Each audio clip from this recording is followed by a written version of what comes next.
제가 그 미술 인문학 카페라고 얘기를 한 것은 진짜 카페 같은 분위기 속에서 하고 싶어요. 그러니까 저는 딱 요 인원이 좋은 것 같아요. 그래서 다음 신청자는 안 받을까 싶어요. 그러니까 요 인원 가지고 좀 편한 데에서 이렇게 맥주도 한 잔 마셔가면서 이렇게 얘기를 하는 게 진짜 그게 옛날 플라톤의 아카데미아 심포지움의 뭔 뜻이잖아요. 심포지움 그 자체가 식당이란 뜻이니까.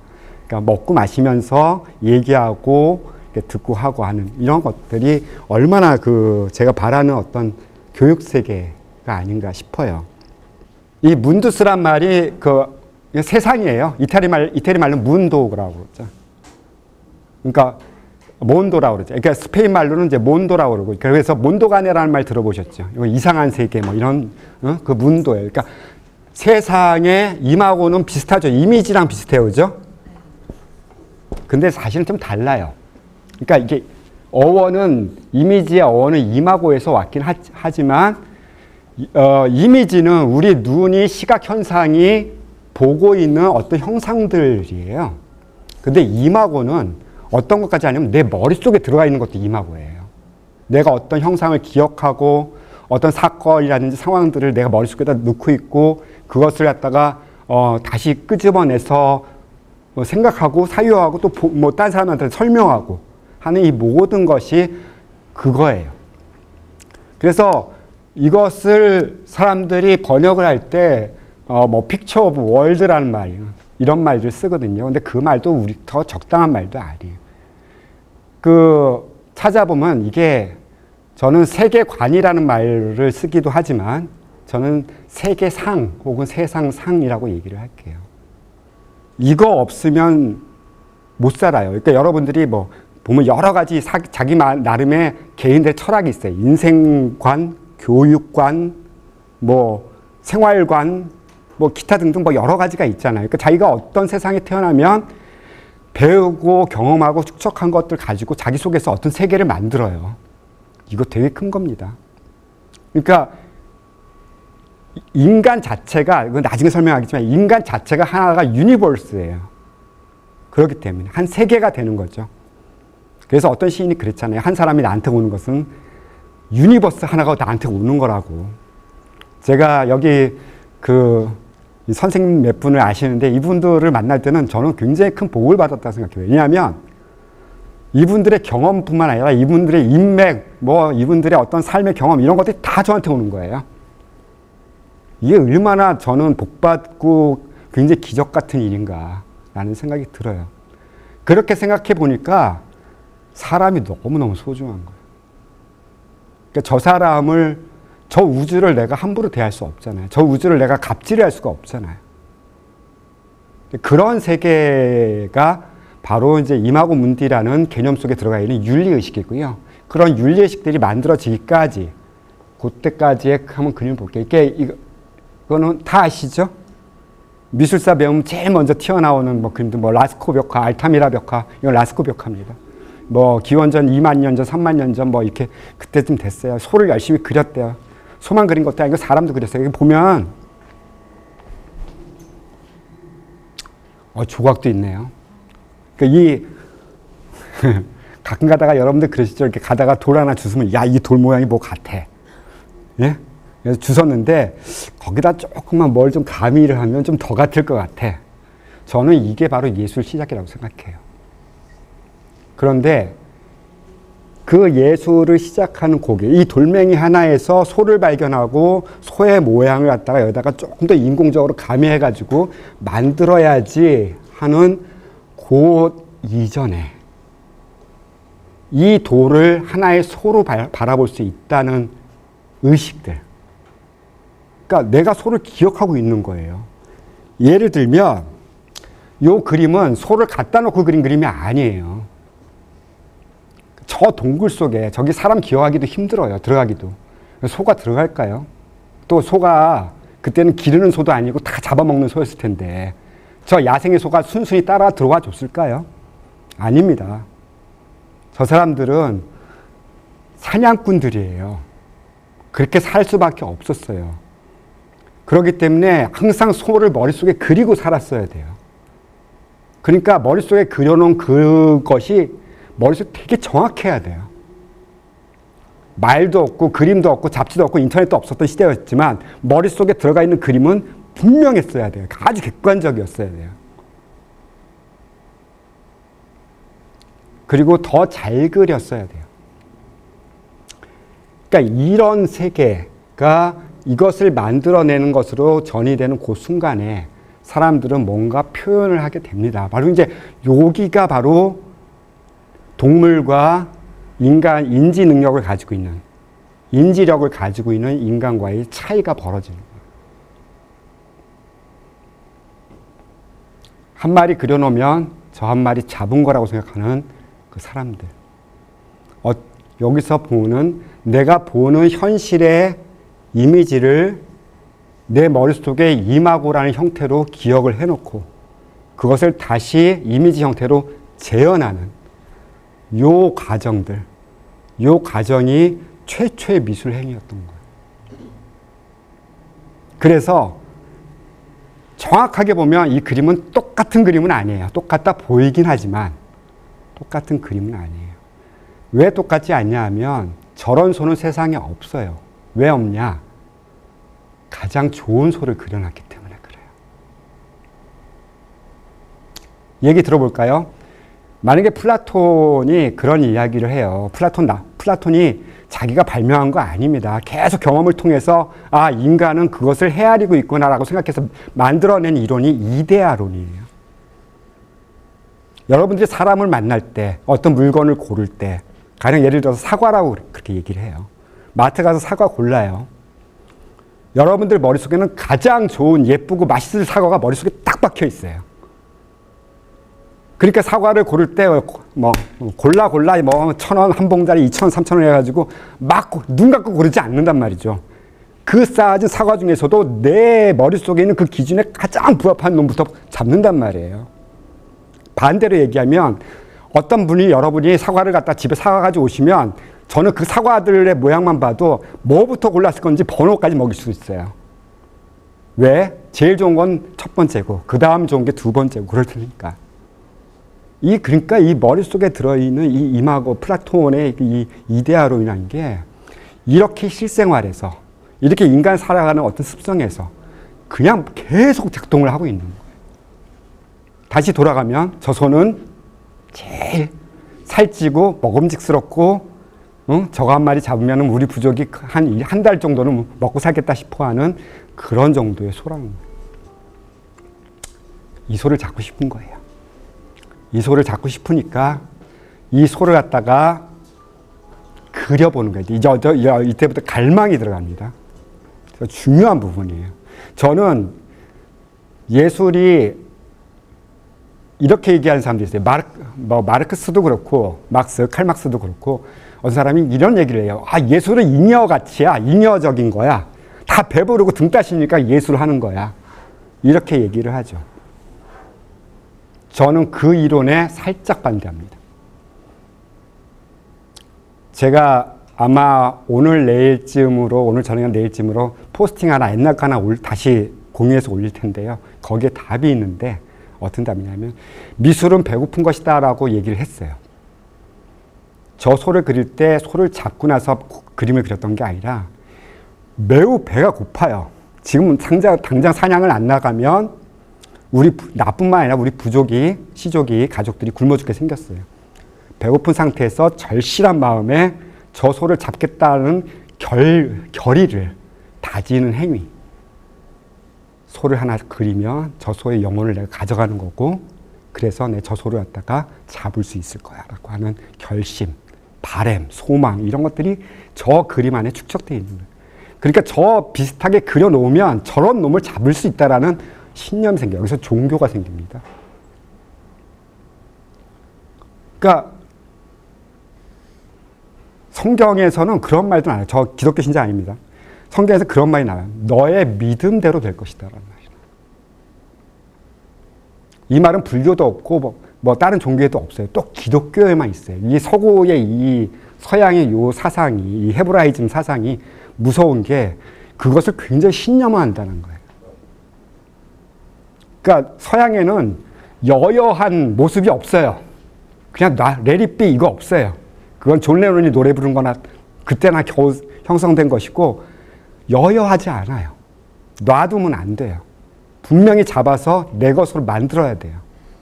그래서 외국어에서 그렇게 have 동사가 많이 쓰이는 이유도 뭐 get 동사, have 동사 이런 것들이 굉장히 많이, 그러니까 뭐 수어도 많잖아요. 그러니까 그런 이유도조차도 바로 그런데 의미를 가지고 있기 때문에 그래. 우리는 그렇잖아요. 우리 엄마 가지고 있고, 아빠 가지고 있고, 동생 가지고 있고, 딸 가지고 있어. 이렇게 얘기하지 않잖아요. 근데 그 사람들은 그렇게 얘기해요. 그러니까 그런 어떤 소유의 의식들이 언어에 투영돼 나와버리는 거예요. 슬그머니. 요것도 사실 좀, 예, 뭐, 빌렌도르프의 비너스입니다. 예. 한 2만 년, 3만 년, 뭐, 이렇게 아까 그 동굴벽화하고 뭐 시기 비슷하다고 그래요. 뭐, 이게 보면서 여자를 했으니까 데모 신앙이 있다든지, 이렇게 목의 중심 사회라든지 뭐 이런 것들을 얘기를 합니다. 그건 맞는 것 같아요. 막스 베버가 자기 그 경제사를 썼을 때, 그러니까 이 경제사 초기, 막스 베버의 초기 경제사를 보면 이상하게 뭐 먹거리, 교환거리, 상업 이런 걸로 얘기를 시작하지 않고 인간의 결혼 제도를 먼저 문제를 삼아요. 뭐 난혼, 집단 난혼, 형제혼, 뭐 약탈혼, 뭐 기타 등등 이런 어떤 남녀가 이렇게 있는데 이 남녀가 합쳐서 처음에 사회를 이루잖아요. 그 사회를 이루는 이 상황 관계 속에서 경제성을 찾는단 말이에요. 그런데 저 시대를 그런 의미에서 모계 사회라고 얘기를 했고 저는 그렇게 생각이 들어요. 그러니까 되게 왜 비너스라는 이름을 붙였을까 되게 고민했어요. 저거 비너스 아닌데. 우리 시각에 저게 비너스로 보이세요? 근데 저는 충분히 예뻐요. 다른 측면에서 굉장히 아름다운 조각품이긴 한데 저거 또 무슨 영화 보니까 조각품도 이따만하게 세워놨더라고요. 사실은 요만합니다. 가보시면 괜히 기대 않고 미술관 갔다가 애게 이게 주먹만한 거였어? 라고 되게 놀랐는데 생각해 보세요. 수렵 다니는 사람이 신상 들고 다닐 힘 어디 있겠어요. 상이 커지고 신전이 만들어지고 하는 것은 농경사회에 진입했을 때부터예요. 저 때는 모든 게 모빌화 돼야 돼요. 가벼워야 됩니다. 그러니까 그 가볍다는 것에 방점을 두면 저 여자 몸은 그 시대에는 없어야 될 몸이에요. 저 몸 가지고 이동 못해요, 혼자서. 누가 들고 이동시켜줘야 돼. 그래서 모계사회라는 거예요. 그러니까 저 사람은 그 집안의 가장이고 그 시족 안의 권력자다. 그러니까 저 모시고 다녔을 것 같다. 그러니까 그리고 이 시족 그 패밀리 안에서 생산되는 모든 먹거리는 저 사람한테 바쳐졌을 것이다. 그러니까 어떻게 보면 자기들도 먹겠지만 어떤 한쪽에, 그러니까 왜냐하면 그 시족의 가장 중요한 것은 그 시족의 생존과 번영을 위해서 존재할 수 있는 어떤 모성, 이것이 엄청나게 중요했다는 뜻이에요. 그래서 만들었는데 여기서 질문 하나 할게요. 잘 만들었죠. 저도 저렇게 만들려면 못해요. 저 때 어떤 도구가 있겠어요. 돌과 돌끼리 때리거나 비비거나 해서 만들었을 거예요. 그러니까 저 정도로 사실성을 갖춘 작업을 만들려면 굉장히 오랜 동안 힘들었을 거예요. 그런데 저렇게 만들었어요. 근데 저는 깜짝 놀라는 게 뭐 여자의 엉덩이가 크다든지 배가 나왔다는 가슴이 뭐 풍요롭다는 그거 아닙니다. 왜 머리를 저렇게 했을까요? 뭐 뒤에 머리까지 이렇게 했으면 아 그래 뭐 그때 당시에 무슨 곱슬머리 정도라고 했는데 다 돌아가면서 저 모양이에요. 무슨 솔방울 같아요. 저거에 대해서 누구도 답을 안 하는 거예요. 저한테 책을 봐도 강연을 들어도. 그래서 제가 이제 혼자서 뇌피셜을 막 돌렸어요. 저는 뇌피셜의 대가입니다. 뭘까 저게? 부처님 머리일까? 뭘까? 왜 얼굴에 아니 눈, 코, 입 만들 수 있었어요. 저렇게 몸 저 정도로 만들 수 있는 능력이면 눈, 코, 입 다 만듭니다. 못 만들지 않아요. 왜 저렇게 추상적으로 다 사실적인데 저렇게 추상적인 양태로 바꾸어 놨을까? 저게 인간이 되면 안 되는 거였어요. 그러니까 얼굴까지 다 해버리면 너무 인간인 거예요. 어느 부분에서, 그러니까 제 뇌피셜입니다. 어느 부분에서는 요 존재를 초월적 존재로 만들어 놔야 돼요. 그래서 요것은 불교의 발전에도 관여를 한 생각인데요. 국타왕조와 초기쯤에, 그때 한참 간다라 미술 나올 때, 한 5세기, 6세기쯤 됩니다. 죄송합니다. 한 3세기, 4세기 정도 되네요. 그때 부처님 상들을 보시면 진짜 사실적이에요. 뭐, 온몸에 뭐, 말라 비틀어져가지고 뼈 나온 거, 뭐, 여기 정맥 흐르는 거 다 보여져요. 그러다가 어느 순간서부터 부처님을 비인간화시키기 시작합니다. 그걸 못 견디는 거예요. 그러니까 너무 사실적인 것은 너무 우리랑 가까워요. 가깝지 말아야 되는 거예요. 그래서 그런가? 추상미술이 우리한테 너무 멀죠. 사실적이지만은 않은데 뭐 실루엣만 보면 대충 뭔지는 알겠어요. 인지를 하겠어요. 뭔가를 재현한 것을 알아보는 순간과 뭐라고 된 것을 표시라는 것을 알아보는 순간은 좀 달라요. 근데 요거는 좀 더 발전한 시기의 예술입니다. 그러니까 사람들이 그렇게 얘기를 해요. 야, 구석기 때 그렇게 잘 그리다가 신석기 때 왜 저렇게, 이거 신석기 초반 거거든요. 왜 저래? 그래. 간절하지 않아요, 그게. 소 한 마리를 기르는 농가에서 그 소는 되게 간절한 존재예요. 쇠죽도 끓여줄 때 정성스럽게 끓여주고요. 그리고 한 가족이라고 생각을 해요. 그런데 만약에 제가 10,000마리의 소를 가지고 있는 농장주라면 소 한 마리 한 마리 별로 신경 안 쓰잖아요. 그러니까 어떤 경제적인 풍요, 사회상이 한 대상을 어떻게 생각하는지를 얘가 달리 반증해서 보여주고 있는 거예요. 그리고 되게 재미있는 건 저기 화살 쏘는 사람 있죠? 남자가 아니랍니다. 여자래요. 이거는 되게 어떤 모계사회를 굳건하게 만들어줄 수 있는 어떤 요소이기도 하지만 또 한 가지는 그러니까 가령 우리가 이렇게 배웠어요. 그 남자들은 밖에 나가서 사냥을 하고 수렵을 하고 해가지고 뭐 채취를 하든 수렵을 하든 해가지고 따오고 여자들은 집안에서 집안일 하면서 이렇게 하면서 이게 분업화 과정이 벌어졌다. 그거는 나중의 일이고요. 구석기 때는 남녀 가리지 않고 뛰었습니다. 들판을 뛰어다녀야 됐었어요. 그러니까 아까도 제가 말했던 그 비너스 상이 말도 안 되는 상이라고 했던 거예요. 그리고 또 한 가지는 뭐냐면 여자도 사냥하려면 뭐가 필요하겠어요? 뭔가 손에 그 신체적인 부족함을 채워줄 수 있는 무기가 필요했던 거예요. 돌도끼나 이런 것 가지고는 조금 부족했어요. 그러나 활은 여성에게도 그 신체적인 차이를 극복하면서 야생동물하고 싸울 수 있는 능력을 부여해 준 거라고 얘기를 해요. 그쪽 사람들이. 저는 못 믿겠지만. 그래서 이 장면은 여성이 사냥하는 장면이다 라고 이렇게 얘기를 합니다. 세계 최초의 지도래요. 바빌로니아에서 나왔고요. 왼쪽 거가 실제로 이제 오른쪽 거는 이제 그거를 갖다가 좀 더 약식화 시켜가지고 보여주는 건데 화면이 좀 흐려서 그런데 뭐 아수르도 있고 여기 바빌로니아라고 이렇게 적혀 있는 부분이 있어요. 그러니까 그때 당시 시리아 쪽, 수메르 쪽의 전체를 지도화한 거예요. 저는 여기서 인간의 활동 영역이 자기의 발걸음이 닿을 수 있는 영역을 넘어가고 있구나. 그러니까 어디 자기가 신체가 측정하고 느끼고 머릿속에 담아낼 수 있는 것을 넘어가고 있구나. 그러니까 우리같이 요새 구글 지도에 능숙하고 위성 사진을 아무렇지나 않게 보는 우리의 입장, 특히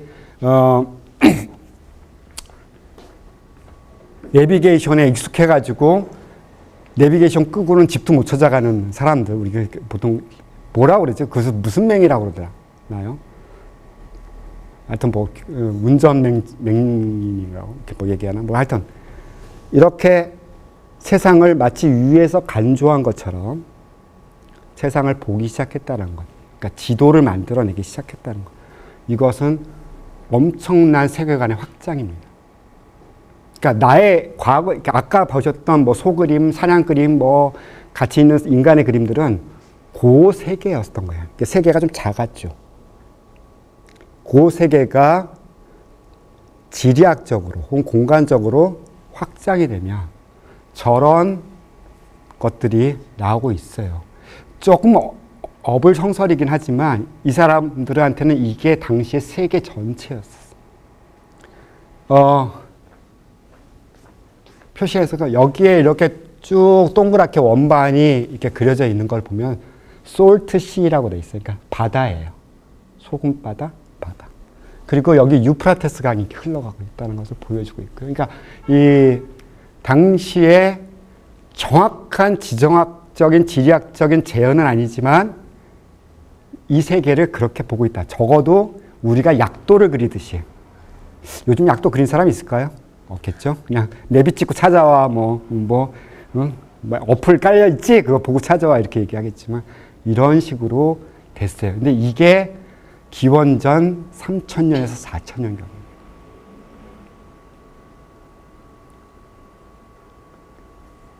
저는 이때가 무서워져요. 이때부터 인간들이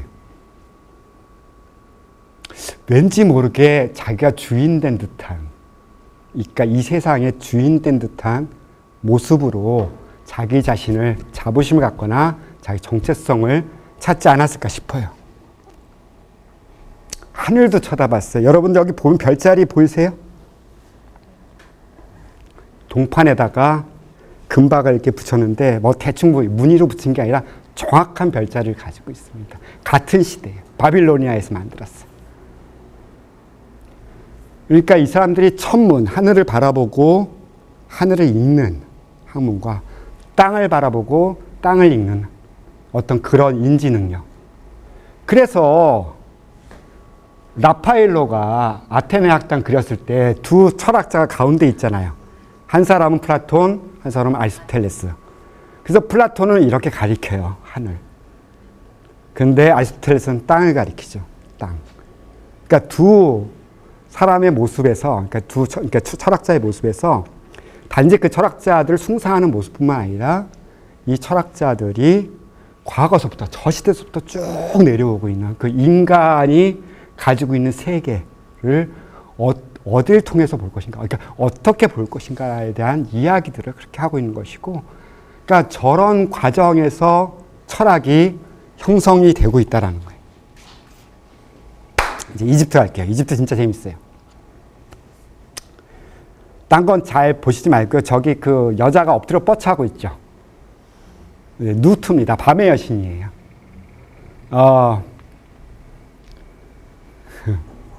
저도 실제로 그랬으면 좋겠네요. 이렇게 밤하늘 쳐다보니까 여자의 큰 몸이 이렇게 천궁을 갖다가 감싸고 있으면 얼마나 멋있었을까.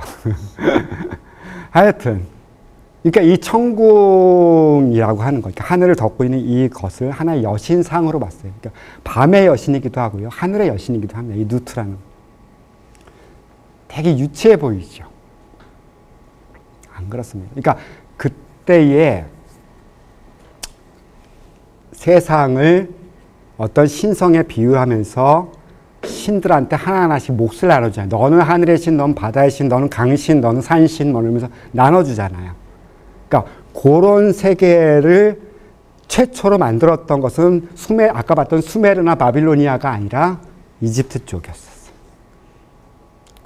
그래서 저는 되게 재미있는 게 달력은 수메르 사람들한테 많이 우리가 도움을 받고 있어요. 그러니까 우리가 지금 시계 보면 다 육진법 시계잖아요. 안 그런가요? 초도 60비고, 예?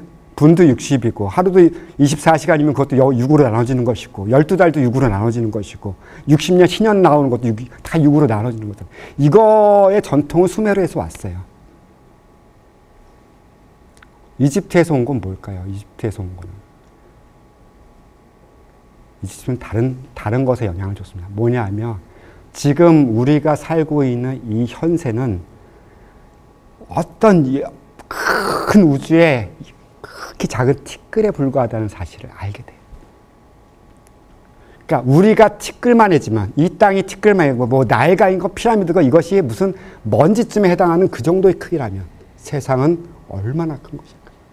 내가 티끌같이 작은 피라미드를 하나 만들더라도 저 광대한 우주의 질서와 그 형상을 거울처럼 만들겠다라고 생각했던 사람들도 바로 이집트 사람들이에요.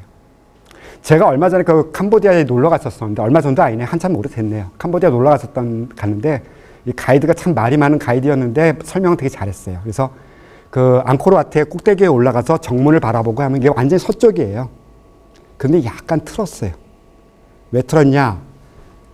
그러니까 이게 완전 서쪽이면 추문 때의 해가 거기 안 맞는데요. 왜냐하면 그 위도가 조금 더 밑으로 내려가 있기 때문에. 그래서 그거 맞추려고 정서쪽에서 약 2도 정도 틀었다고 그러더라고요. 무섭잖아요. 아니 그 정밀성은 어디다 갖다 댈 수 있냔 말이에요. 예?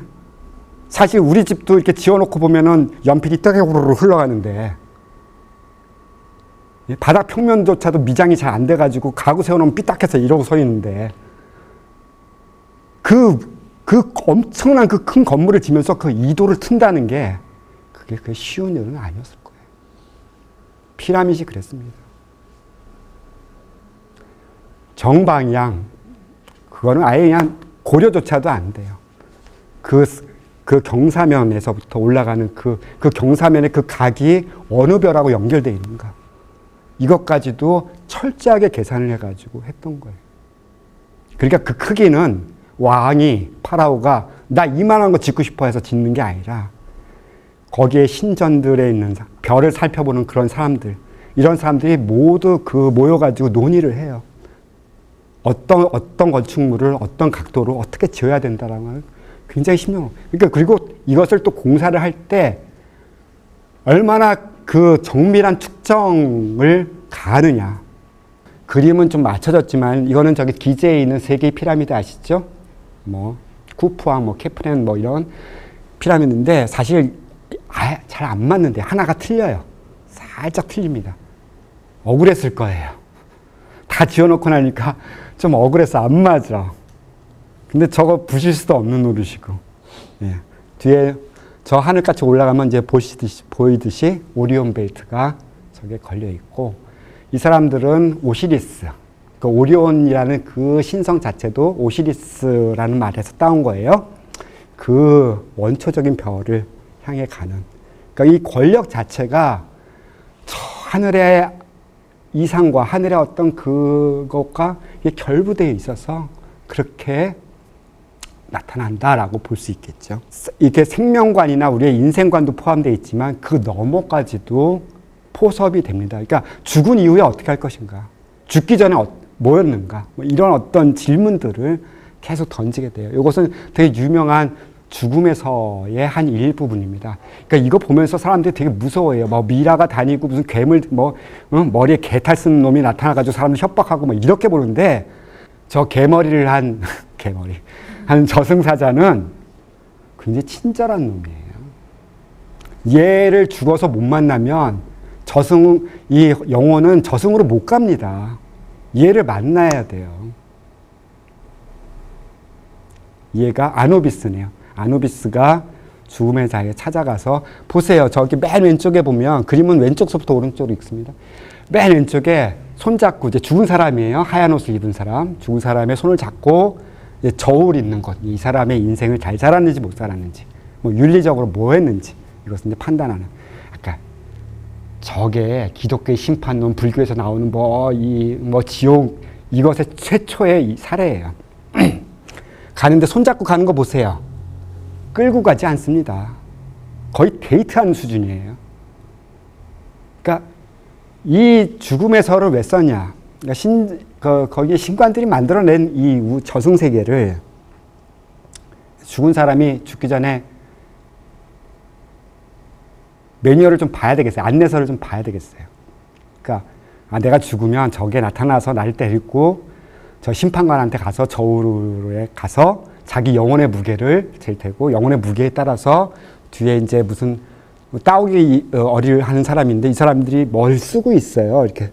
그러니까 이 사람의 평생의 삶에 대한 어떤 가치, 의미 이런 것들을 이렇게 쭉 적어가지고 이렇게 간다라고 이렇게 얘기를 합니다. 그러니까 이런 것들이 들어와요. 그러니까 당장 먹을 것이 없어서 그 배를 부둥켜 안고 살았던 그리고 고기만 생기면 뭐 맨날 며칠 널브러서 먹고 퍼졌던 그런 사람들이 아니라 이제는 자기가 죽는 후에 어떤 세계가 올지 그러니까 이 좀 세계가 굉장히 이렇게 넓어진 거예요. 공간적으로만 넓어지는 것이 아니라 시간대로도 넓어지고요. 그리고 시간대뿐만 아니라 이승과 저승을 또 나누기 시작해요. 요거 좀 기억해 두세요.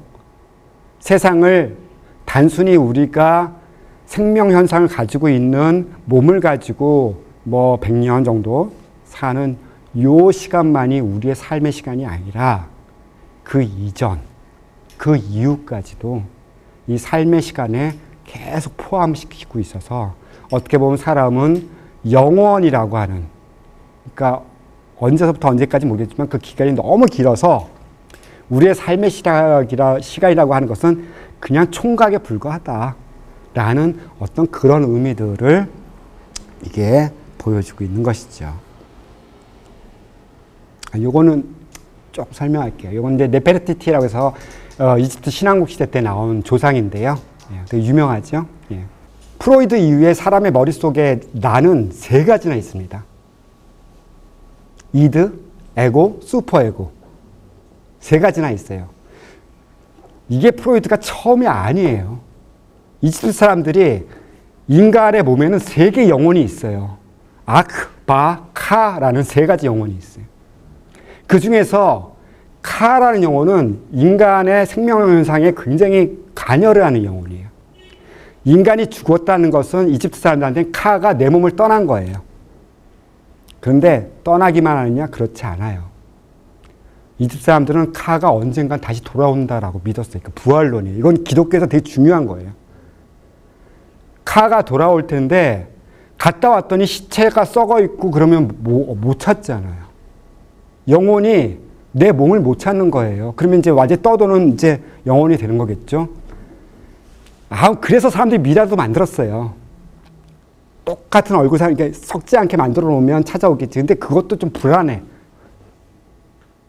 그래서 만들어낸 게 카조각상이에요. 그러니까 젊은 시대, 이 죽었을 때 이 당시의 모습 그대로 조각상을 만들어 놓으면 얘를 지침 삼아서 영혼이 돌아올 거다. 그래서 무덤 옆에 항상 옆에 이러고 서 있어요.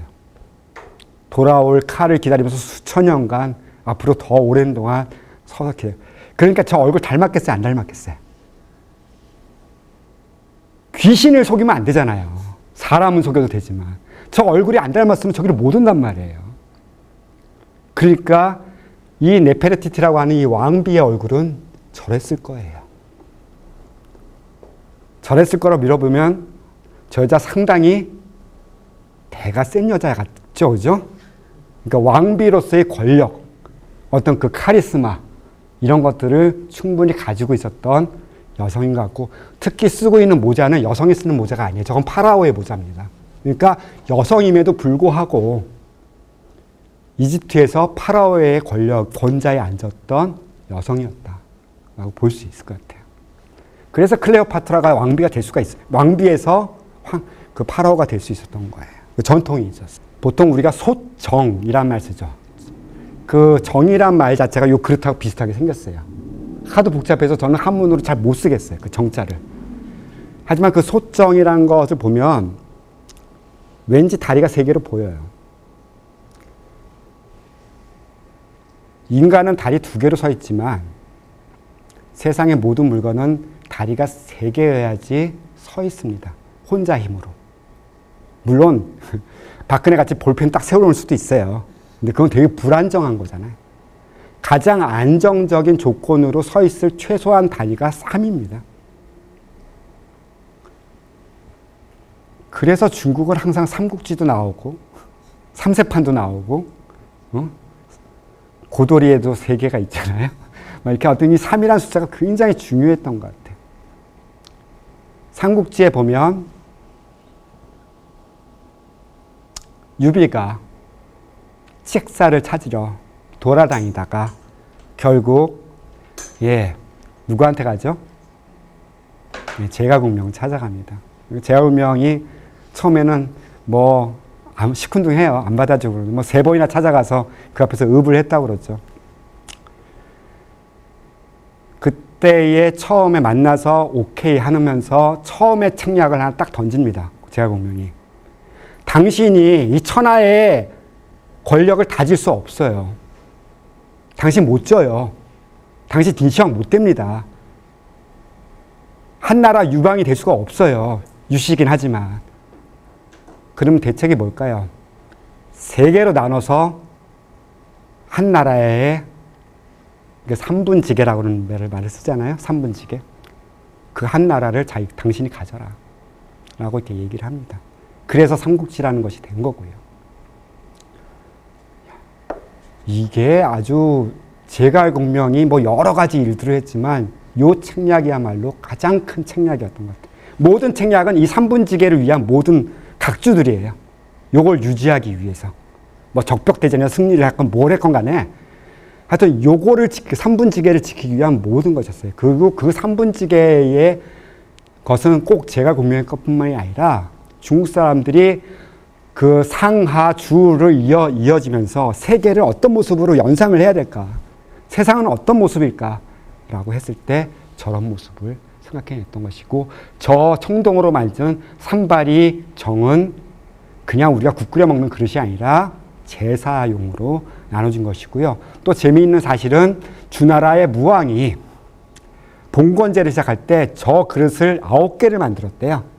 9개를 하나하나씩 제후들한테 주면서 이것을 가지고 있는 사람들이 너의 땅을 가지고 있고 제후로서의 역할을 할 것이다. 일종의 신분 증서 같은 거겠죠. 그걸 9개를 다 모았던 사람이 누굴까요? 진시황입니다. 근데 하나를 빠뜨렸대요. 무슨 어떤 강을 건너다가 하나를 빠뜨리는 바람에 그것 때문에 진시황이 일찍 죽었다라는 어떤 설도 있습니다. 그러니까 이 9개의 숫자, 3개의 다리, 이런 여러 가지 것들이, 우리가 들리는 말에는 3이라는 숫자가 그렇지 뭐라고 얘기를 하겠지만 이것이 동양, 중국에서는 굉장히 중요한 숫자 개념이고 이 숫자가 얘기해주는 세계관이고, 주나라의 예법을 기록했다라고, 맞는지 모르겠어요. 그렇게 했던 책이에요. 그러니까 옛날 양반들이, 우리 선비들이 공부한 책 중에 한 가지였습니다. 그 줄에 보면 고공기라고 하는 편이 나오는데 되게 재밌는 사실이 그 고공기에는 황제와 제후들과 이런 사람들이 어떻게 도시를 건설해야 되는지를 굉장히 서머리한 부분들이 나와요. 전조후시 좌묘우사라는 말 들어보셨어요? 궁전에서 봤을 때 제가 경복궁이에요. 경복궁. 왼손에 종묘, 좌묘, 오른손에 사직, 우사. 내 앞에는 전조, 앞에는 조종, 의정부가 놓여있고 궁전 뒤에는 후시, 시장이 있다. 요거를 가장 잘 지킨 나라가 바로 여기입니다. 대한민국. 한국 서울이에요. 요 방식대로 그대로 도시 설계를 했던 사람이 누구냐? 정도전입니다. 그래서 저는 정도전을 되게 좋게 봐요.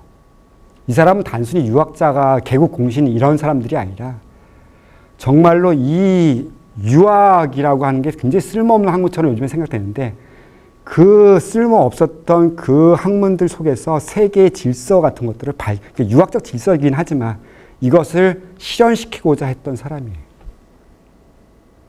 그래서 옛날 한양 지도를 보면 그 시기 있습니다. 그런데 조금 참고로 더 말씀드리자면 정도전의 가장 큰 정적이 누구였었죠? 이방원 맞습니다. 그 이방원이 나중에 정도전을 죽이잖아요. 그러니까 정도를 죽이고 나서 했던 첫 번째 업무 중에 하나가 뭐냐 하면, 함흥차사 이거 아닙니다. 경복궁을 버려요. 창덕궁을 짓습니다. 그러니까 네가 지어놓은 식대로는 내가 안 살아 하면서 창덕궁을 짓다 보니까 어떻게 돼요? 창덕궁을 옮겼는데 창덕궁이 종묘가 아래에 있게 됐어요. 왼쪽에 있게 된 게 아니라. 그러니까 하늘에서 내려오는 어떤 법도나 이치에 대해서 이방원이 깨버린 거예요. 그럼에도 조선이 600년간 유지했다는 건 상당히 놀라운 일입니다. 몇 번 망할 뻔했죠. 특히 임진왜란하고 병자호란 때는 진짜 그때 망했어야 됐었어요. 다른 왕조가 세워졌으면 아마도 달랐겠죠. 예. 하지만 이 초기에 조선 왕조 초기에 그러니까 세종대왕 때 이르기까지 아니 뭐 더 길게는 성종에 이르기까지 경국대전이 완성되는 그 시기까지 그 조선의 최초의 그 유학자 엘리트들이 만들어놓은 이 국가 얼개나 설계가 거의 중국보다 더 완벽했어요. 완벽했기 때문에 600년간을 버틸 수 있었을 거다. 이거는 제가 하는 말이 아니라 이유화 선생도 하셨던 말씀입니다. 인도의 세계관이에요. 아까 우리가 그 이집트의 누트를 보셨으니까 비슷하게 이렇게 보시면 될 거예요. 이게 사람 대신에 확실히 힌두교는 좀 이 동물에다가 신격화를 많이 시키는 것 같아요. 그러니까 밑에 있는 것은 지하 세계고 저 밑에 있는 것은 이 거북이 배 밑에 있는 세계입니다. 이거는 또 다른 세계예요. 이 거북이가 있고 거북이 위에 뭐 9마리의 코끼리가 세상을 바치고 있어요. 그러니까 거북이 자체는 코스모스예요. 그 9마리에 바치고 있고 그 위에 또 다른 동산이 하나 있는데 이게 바로 우리가 사는 지구입니다. 그 지구 위에 메로산이라고 하는 가장 높은 산들이 보이고요. 예. 그래서 이 메로산이라고 하는 것은 불교 사찰을 지을 때 사찰 자체가 이 가람 구조 자체가 저거랑 비슷해요. 그러니까 이 가람 구조가 이렇게 이 대웅전이나 이 무량수전 쪽으로 올라가면서 이렇게 삼각형의 구조를 가지고 쭉 올라가서 결국은 부처를 모신 최고 건축물에 집중을 하게 되는데 이제 이런 것들이 바로 이제 이것들의 아이디어에서 온 거고요. 여기 뭐 뱀 같은 놈이 하나 이렇게 있는데 여기 쭉 해서 자기 입이 꼬리를 이렇게 물고 있는 모습이 있는데 이게 바로 전체 우주의 하나의 알레고리카란 그러니까 알레고리예요. 그러니까 이렇게 비유된 얘기라고 할 수 있어요. 그러니까 알레고리카란 형상이다라고 보실 수 있을 것 같아요. 근데 제가 왜 이걸 보여주냐 하면 너무 닮아서 그래요. 예, 강서대묘 고구려 시대 때 나왔던 유명한 고분군. 그 고분군에 들어가면은 뭘 볼 수 있죠? 사신도 볼 수 있잖아요. 한 마리만 지금 현무만 보여주고 있는데 그 사신도에 4마리의 짐승이 각 한 방향을 차지하고 있고 맨 위쪽에는 황룡이 또 있어요. 그러니까 원래는 5개의 신인데 이제 가운데 신을 빼고 이제 사신도라고 이렇게 얘기를 하는데 제가 페북에서 그런 얘기를 얼추 언급드렸어요. 여러분들 왕이나 고귀하신 분들이 저런 석실 무덤에 사신도가 그려져 있는 무덤 속에 묻혀 있어요. 그러면 그 무덤이 묻혀 있는 그 장소는 어떤 장소일까요? 납골당이라고 얘기하시면 안 돼요. 바로 거기가 잠의원입니다. 잠의원이란 말이 조금 낯설게 들으신다면 동양에서는 뭔가 덕이 있고 어떤 그 존재감이 큰 사람들이 죽어서 가는 곳이 잠의원입니다. 어느 부분에 있냐? 북두칠성 있는 부분, 북극성 있는 부분이 있어요. 그러니까 이 사람들도 그 동양 사람들도 알았어요. 그러니까 별들 중에서 움직이지 않는 별이 하나 있다. 딱 북박이 별 하나가 이렇게 딱 있는데 다른 별들이 다 이렇게 뭐 봄, 여름, 가을, 겨울에서 바뀌면서 움직이고 하는데 저것만 안 움직여. 아마 저기가 아마 그 세상의 종점이 아닐까. 그것을 잠의원이라고 불렀습니다. 그래서 무덤을 잡을 때 항상 잠의원 방향으로 틀어서 이렇게 구성을 하고요. 그 잠의원, 머나먼 잠의원이 무덤 속의 잠의원이 돼야 돼요. 그래서 제가 그런 얘기를 썼습니다. 저것은 다만 사방의 기운이나 사방의 어떤 위치를 얘기하는 사신의 의미도 되지만 바로 잠의원이 조망해보는 세계다. 그리고 저렇게 어떤 동물에도 불구하고 저렇게 뱀과 같은 모습을 하고 있는 것은 제가 아무리 생각해봐도 그 힌두교, 그러니까 불교보다 훨씬 더 오래전에 만들어졌던 이 아시아 중앙에서 생겨났던 그 종교가 가지고 있던 세계관, 이런 것들이 뭐 고비 사막을 타고 아니면 중국을 거쳐서 이렇게 우리나라에도 들어와서 이런 세계관들을 받지 않았을까. 그리고 이 세계관은 불교가 들어오든 뭐 타종교가 들어오든 계속 유지가 돼버렸어요. 그러니까 이런 것들도 우리가 봐볼 수 있다. 요거는 이제 그때 좀 설명했던 우유바다 적기. 그 힌두교의 창조 신화예요. 아무것도 없고 신들만 있었어요. 근데 이제 신하고 악마랑 싸우다가, 그러니까 뭐 줄다리기를 했는지, 뭐 저기도 무슨 오징어 게임인지 뭔지 했는지 모르겠지만 뭐 이렇게 했는데 뱀 한 마리를 잡고 우유바다에서 이렇게 돌렸대요. 이렇게. 그러니까 우유바다라고 했지만 제가 생각하기에는 아마 단백질 바다, 걸쭉한 유기체 바다였을 거예요. 뱀을 돌리고 오니까 그 유기체가 짊어뜨리기 합쳐지고 막 뭉쳐지고 하면서 사람도 나오고 뭐 말도 나오고 별게 다 나왔어요. 되게 엉성한 구조의 서사인데 제가 물리학자한테 물어봤어요. 이런 얘기 들으니까 어떠세요? 라고 물어보니까 물리학자가 야 이거 초기 원시지구인데? 그대로. 그러니까 그 원시지구의 그 상태를 갖다가 신화화시켜가지고 얘기를 꾸며놨을 뿐이지 저 상황들을 보니까 너무나 똑같다라고 하는 거예요. 꼭 그 앙코르와트 가시면 저거 한번 꼭 보세요. 되게 재밌습니다. 이 벽화는 기원전 30년, 20년경. 그 집은 로마의 팔라티노 언덕에 있는 빌라 리비아라고 하는 집이었어요. 그 리비아라는 여성이 살았던 집인데 그래서 이름을 따서 빌라 리비아라고 했는데 리비아는 아우구스투스의 마누라였습니다. 그러니까 그 마누라 집인 거예요. 처갓집이었죠. 당시에 새빨간 벽만 있었던 로마 시대 일반 평민집 보면 저거는 복원을 저렇게 해놨어요. 그러니까 어떠냐? 로마의 집들은 딴 건 다 좋은데 창문이 없어요. 집들이 들어가면 어두컴컴한 거예요.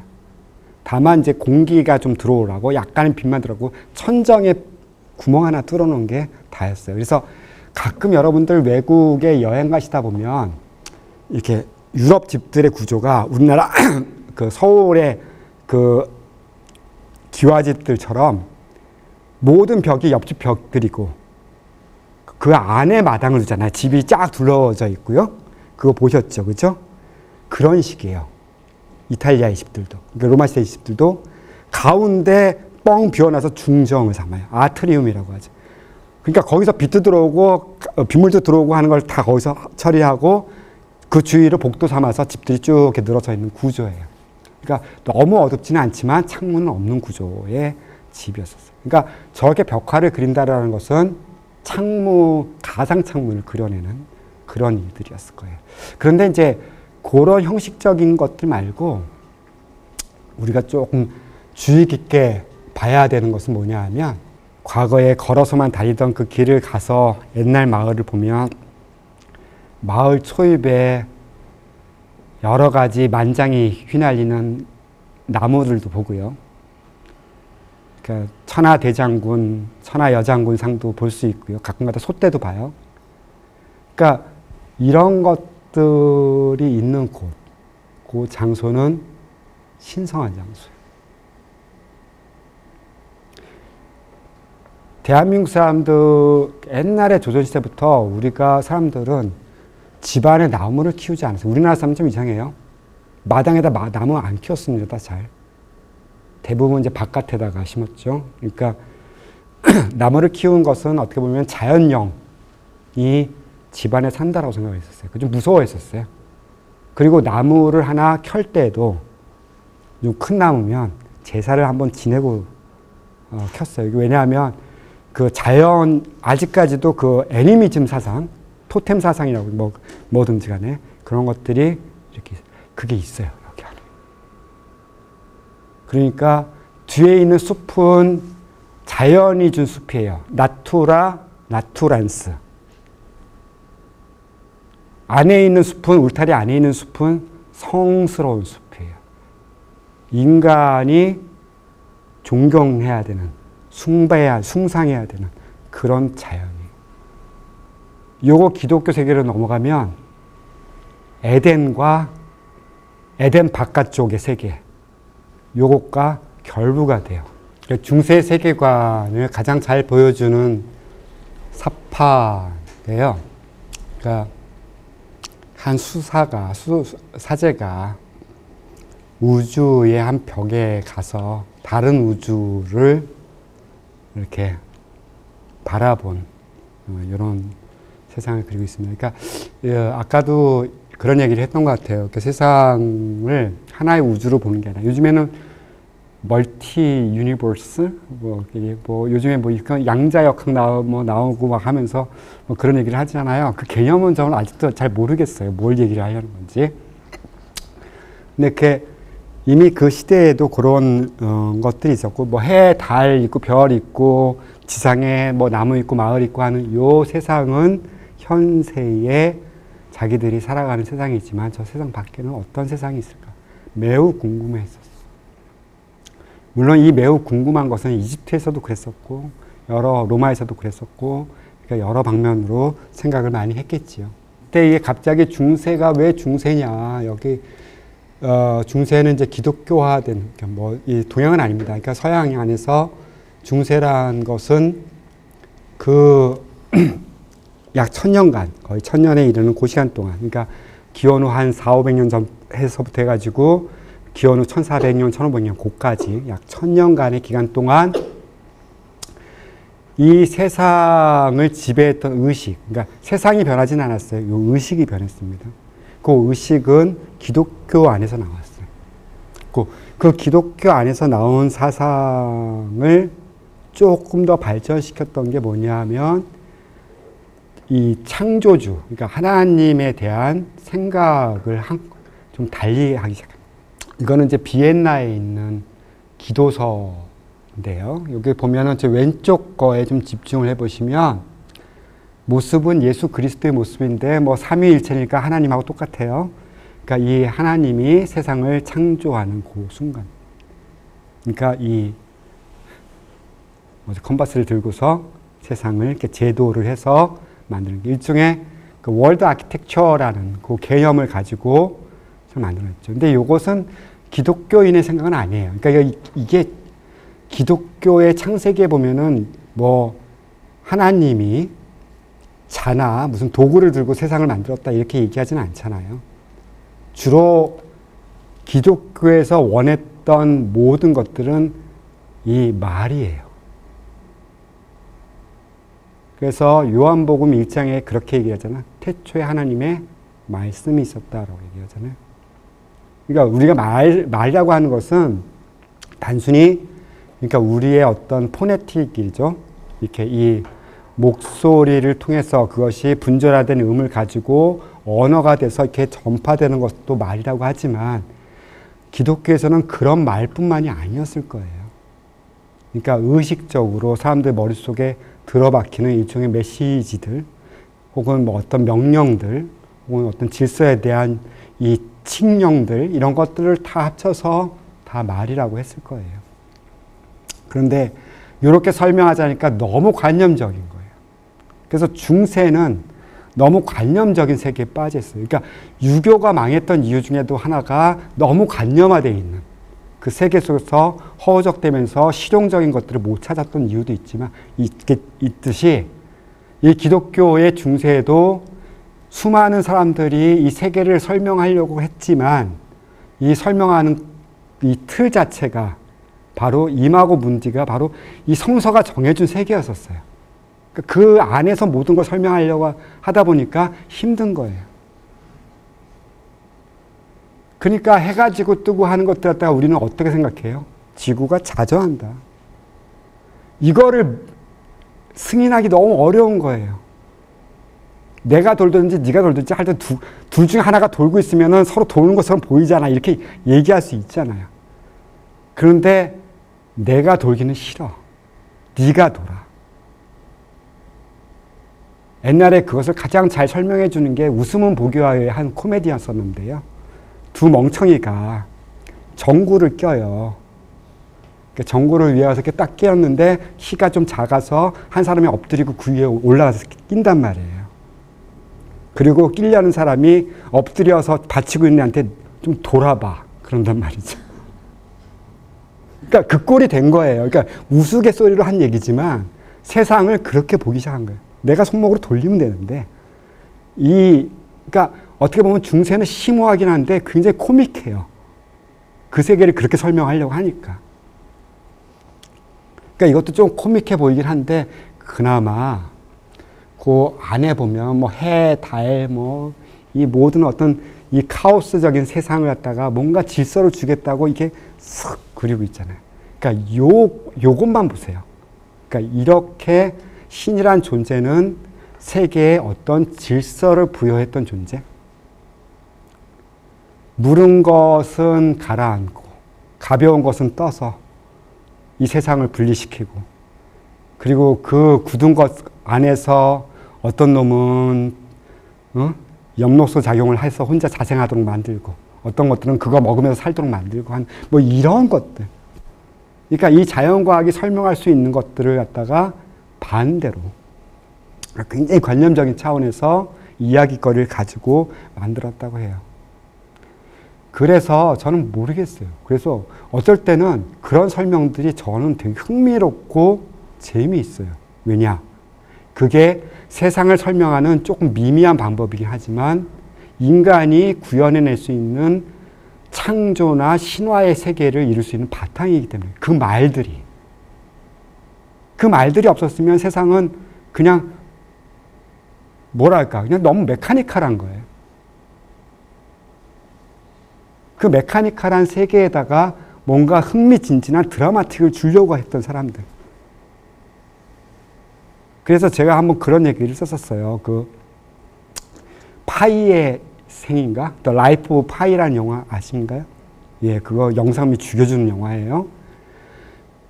그 조난된 남자아이가 설명을 해요. 뭐 배에 호랑이가 탔다는 등, 뭐 식인섬을 갔다는 등, 뭐 기타는 등, 막 여러 가지 얘기를 해요. 그러니까 보험회사 직원이 사건 얘기를 듣고 싶은데 그 얘기만 하니까 이상한 거예요. 그러니까 뭐 이상해. 네가 무슨 호랑이가 있고 뭐 어쩌고 어떻게 그렇게 살아? 그래. 했는데 그 주인공이 또 다른 얘기를 하죠.